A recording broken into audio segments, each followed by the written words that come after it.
What's up, guys? My name is Chris, and today I'm going to be taking a look at the movie that pretty recently came out called The Monuments Men. So first off, I just have to say that it was a really good movie. If you're thinking it's going to be some sort of serious, like, documentary style movie, I mean, not at all. In fact, there's actually quite a bit of humor in the movie, and that kind of helps it along. It makes it so there aren't really too many dry areas. I believe it was directed by George Clooney, and he was in fact in the movie himself. The movie is based on a true story. It's about a group of people. They're like old art professors and other people who just know a lot about art, and they're tasked to find and basically rescue all of this historic artwork from people like Pablo Picasso that Hitler is trying to burn and destroy or save for his museum. And the humor just immediately comes in because most of the guys are older and they're definitely not cut out to be soldiers, but they have to go through basic training, and that scene's pretty funny. But yeah, they get over into Europe and they just start going to all the different fronts looking for art. They split up for a while and they come back together at the end of the movie. And by the way, if you're not an art person, that doesn't really stop you from enjoying the movie, because I mean, I don't really know a whole lot about art myself, historic artists or anything, but I still was able to enjoy the movie and appreciate exactly what was happening. For people who like World War II history, I would really recommend this movie just because it has a really interesting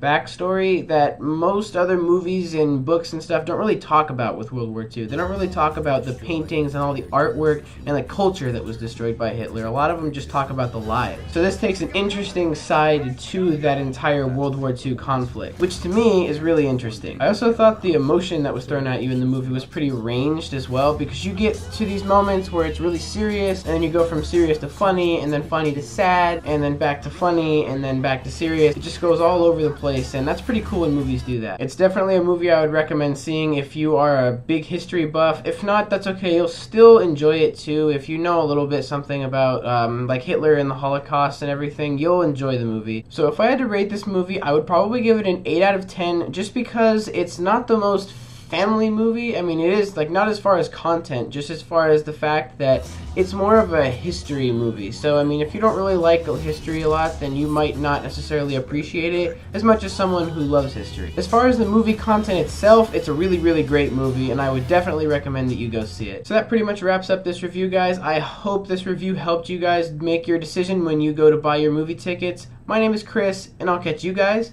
in the next one. What have you got? I seem to have stepped on a landmine. Why'd you do something like that? What do you got? Lieutenant here seems to have found himself on top of an unexploded mine. Why would you do that? You all been spending too much time together.